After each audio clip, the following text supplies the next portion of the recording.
What's going on, everybody? It's your boy Big Nod, back at you on another Friday. And yes, I am driving. So if you hear, or if the quality is not up to par, y'all be patient with me. I'm doing the best I can, making sure I want to get the show out to y'all. Oh man, I had several different topics I wanted to talk about this week, and I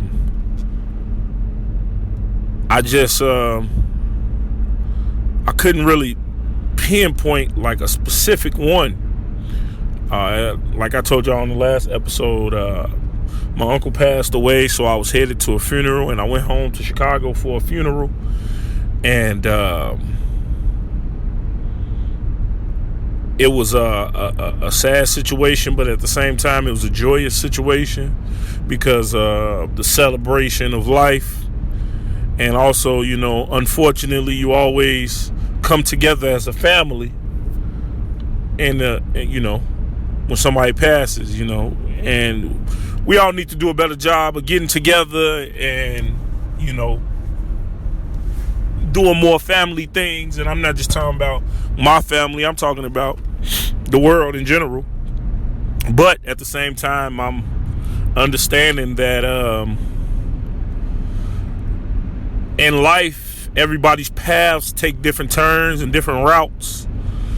And it's hard to sometimes get together, scheduling conflicts, distance, different things. And unfortunately, the common thing that people normally get together for is in tragedy or in the passing of a loved one. All in all, it's still beautiful to see everybody. I got to see all my cousins and all my uncles, aunties, that I don't get to see day to day. And it puts things in perspective sometimes because, in light of what was going on, you were able to get that person their roses while they're still here if you choose to. And so if that, do so. If you don't learn anything else, do so, and then anyway, I get back home and I'm driving, and Turtle sent me a text, and he said that Kobe died, but the way he phrased it was kind of weird, so I thought he was like joking around, seeing as though LeBron had passed Kobe's scoring mark in the NBA. I thought he was saying like, LeBron the new king and the current king, or he's the greatest of this era, in regards to that. That's what I thought he was referencing to. Never in a million years did I imagine that he was actually stating that Kobe Bryant had passed away. So I read it and I'm like, instantly my response is, ha ha ha, what you talking about, blah blah blah. He said, no man, Kobe is dead. So just like anybody else that's listening, I went straight to the source, typed in his name, and didn't see nothing. It wasn't nothing popping up about Kobe Bryant passing away or nothing. So now mind you, this is like a split second timing. This isn't like in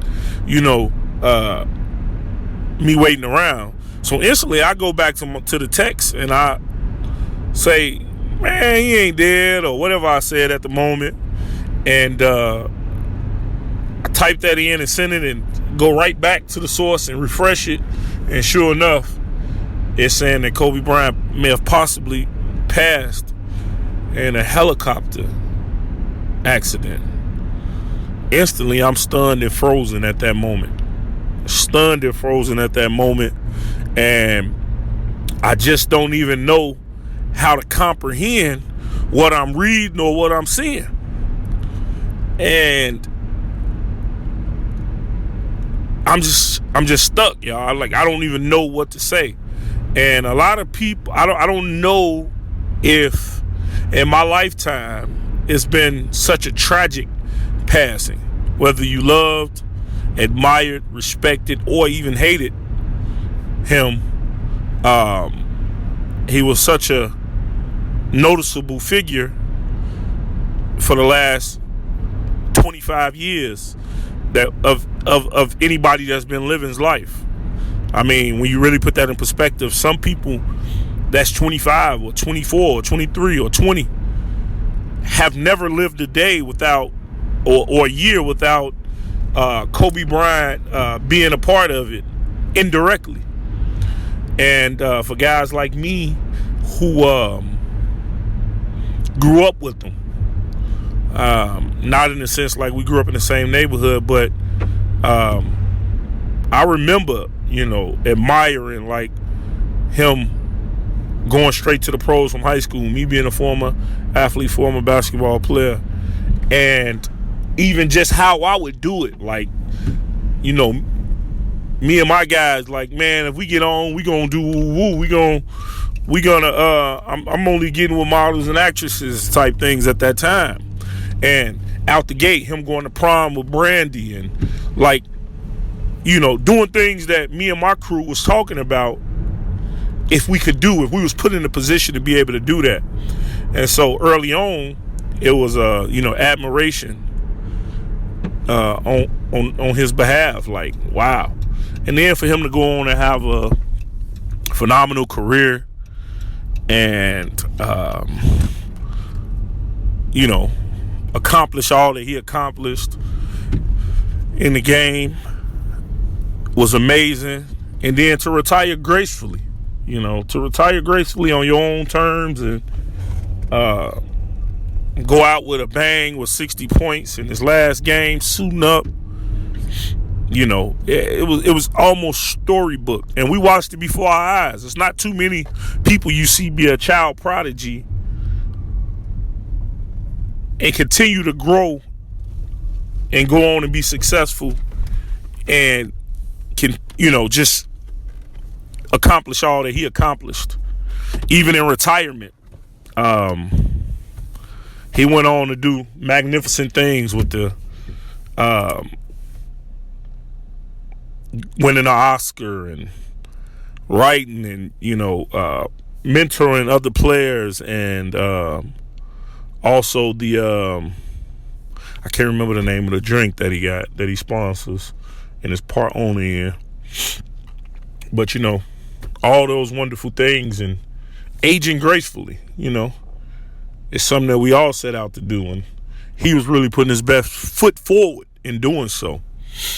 And then, I go on through another hour of my day and see that his daughter, Gigi, was with him. And anybody that watches sports or anybody that's following the NBA, if you watch some games, you see Kobe and Gigi at the games, at the Lakers games and different games, sitting courtside. If you're a big YouTube follower, you've seen highlights of Gigi, who was going on to be an accomplished basketball player herself. And it's just such a sad situation. My heart breaks for his family. My heart breaks for anybody that's close to him. It was definitely like a moment stopped in time. Even, when I wake up and I'm looking at different things on my phone or I'm watching TV, it's still hard. It's a hard pill to swallow that someone so full of life and so young passed in such a tragic manner. And I mean, like I say, we watched it before our eyes, and I think this is the first time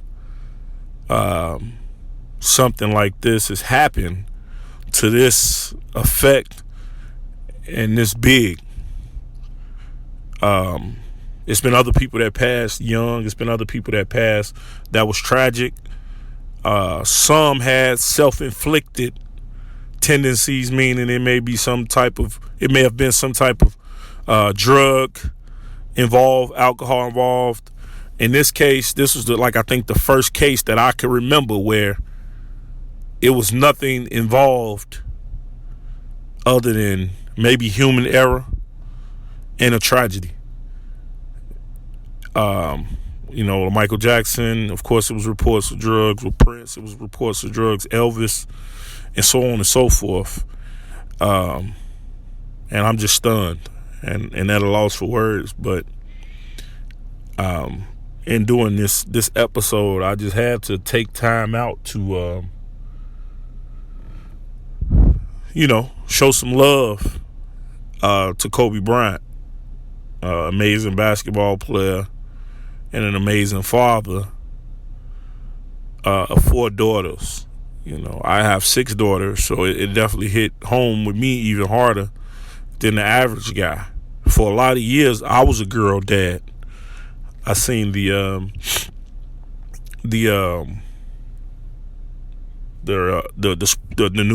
news anchor lady talk about her interaction with him and him telling her that he was a girl dad. When people asked him about having a son, and I, more than the average person, can relate to that because so long I had girls before I had my son. Shouts out to Brycey. I thought it was just inevitable that I was just going to be a girl dad, and I felt like my temperament and the way I am fit well with girls. And I know what he meant because he's a father and he's an ex-athlete, and even now with me having 2 sons, I'm definitely harder on my sons than I am my daughters, only because of experience being a man and a young boy. So, I got a lot out of what he was saying when he said he was a girl dad. I love all my children, by the way, sidebar. Just drawing the correlation between what he was speaking when he said he was a girl dad. It's as a man, you protect and nurture and love your girls, and you hope that one day, in a perfect world, it'll be some strong, well-mannered, well put together guy that comes along and that's going to do the same, take your place, not take your place, but step into a role, and 2 is better than 1, and go on and continue to lead and then walk side by side in life. And as for boys,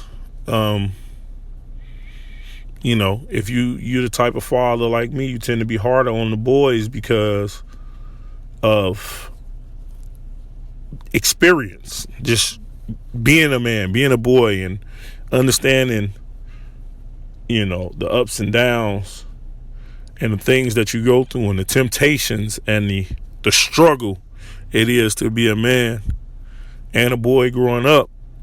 So you tend to be harder on them. You tend to look for certain things because you walked in those shoes. Yeah, you don't show, you don't love them any less, but the way the love is filtered to them is different than you filter to your daughters as a man. And so I understood what he was saying. But it's just such a terrible loss, everybody. It's just such a terrible loss. Like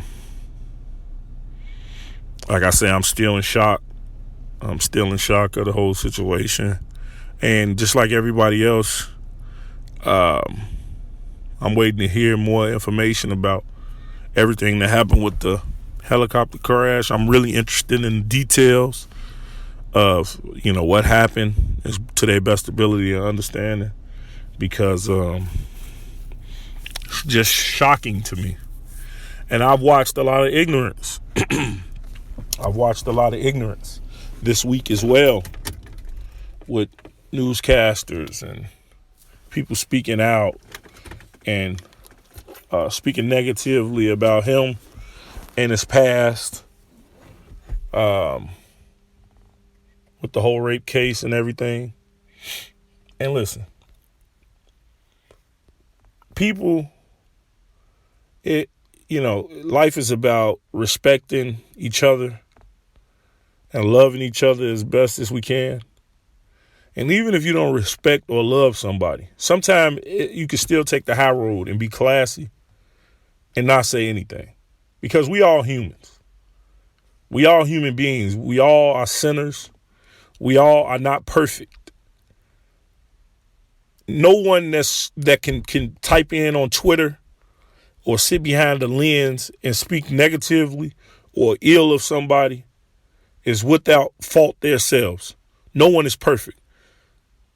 So look in the mirror, because whether I know about something that you did or the world knows about something that you did, before you judge somebody and before you condemn somebody, look in the mirror, because there's certain things that I may not know, but you know, and you got to live with. Life is too short to be mean and vicious over certain things.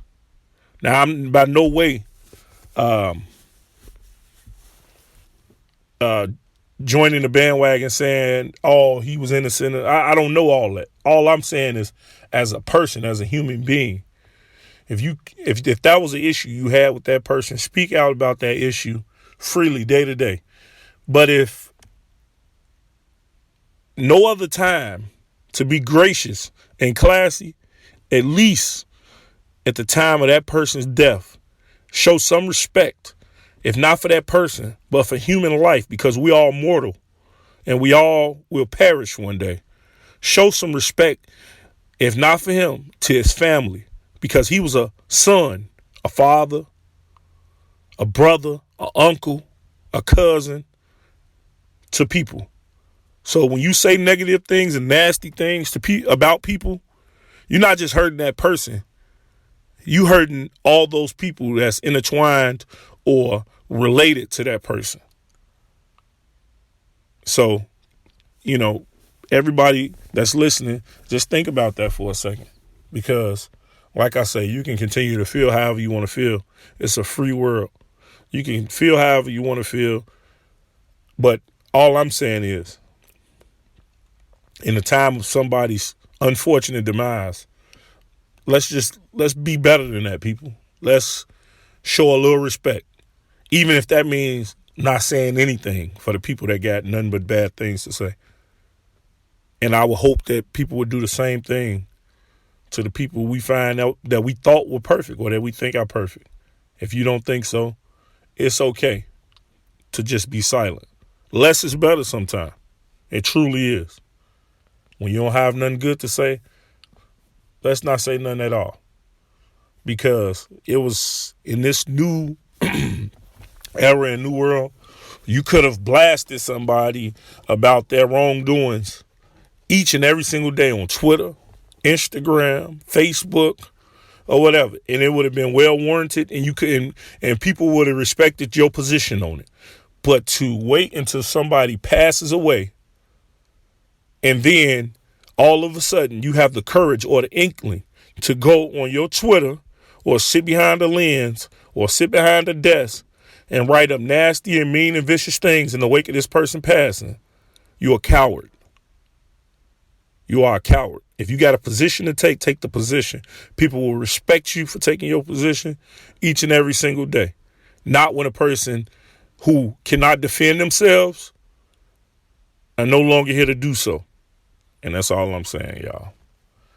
And it's just, sometimes I'm just appalled at some of the stuff I see. And not just even in this Kobe situation. Like, just in life, the hate that's spewed daily for people, is just, it vexes my spirit sometimes.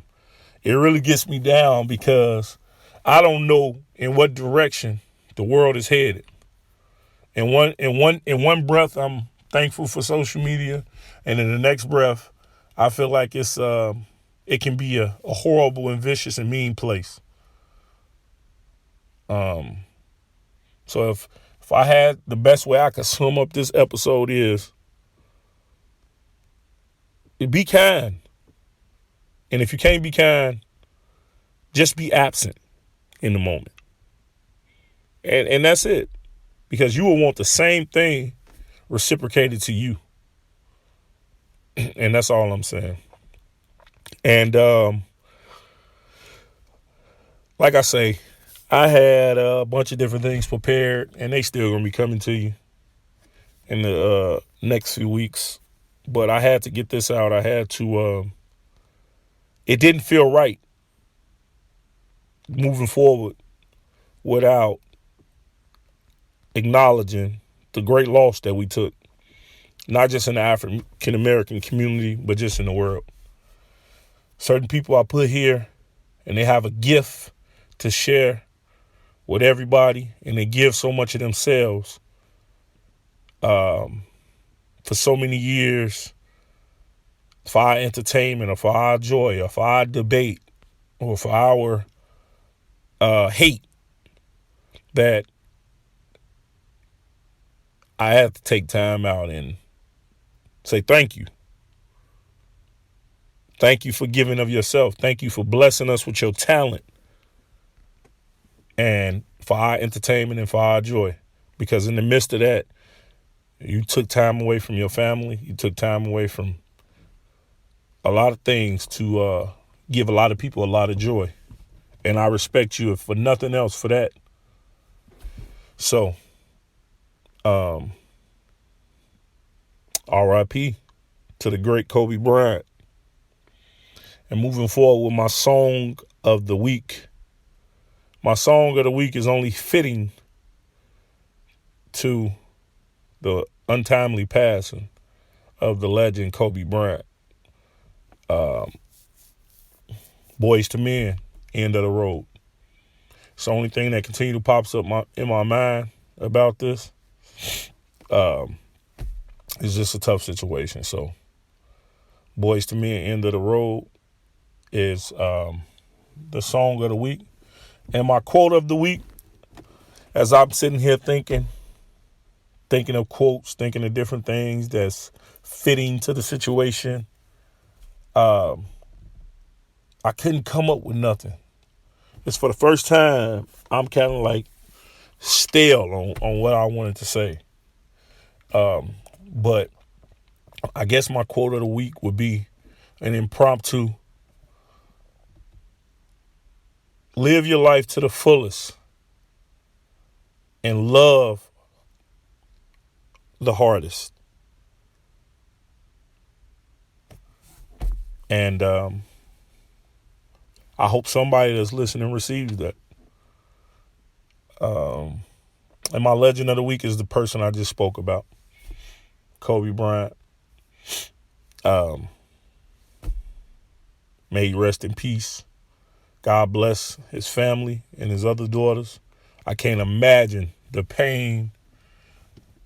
I can't imagine what they may be going through. So for all the people that's listening,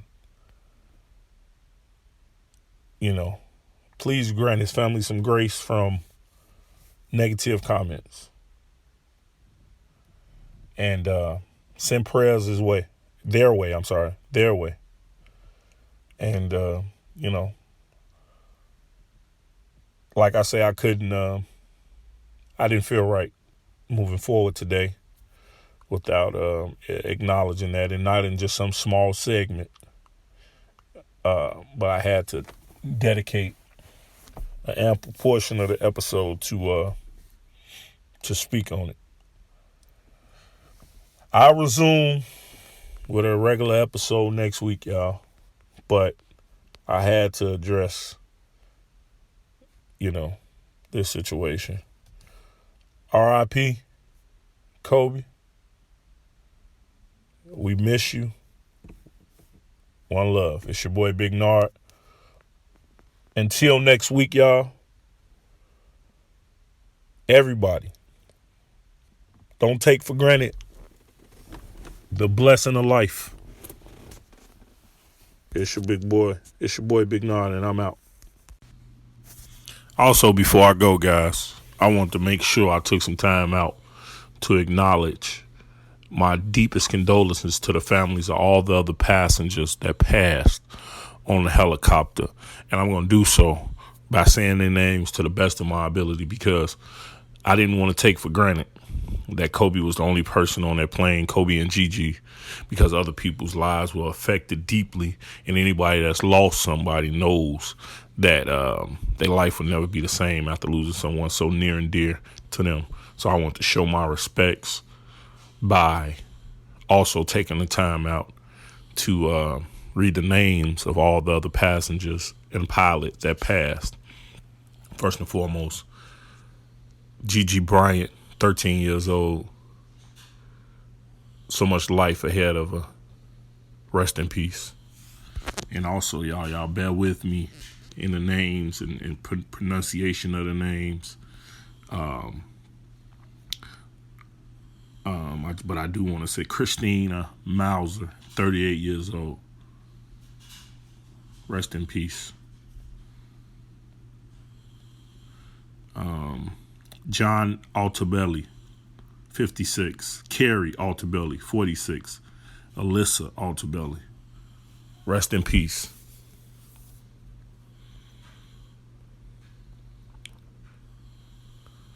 And the pilot's name was, I'm coming, y'all. I'm trying to get it all together. Ara Zobania, 50 years old. So hopefully I didn't miss anybody else. Oh, I'm sorry. Sarah Chester, 45 years old. And Peyton Chester, 13 years of age. Rest in peace. Rest in peace. I hope the families can do the best they can in their time of grief. And if I missed anything or forgot to mention somebody's name, my apologies. But deepest condolences to those families and to everybody that's taking a loss, and even the people that's affected by this loss and maybe dealing with their own loss. Like I say, my family took a loss last week, so but I didn't want to forget to acknowledge those people. It's your boy Big Nard, and I'm out.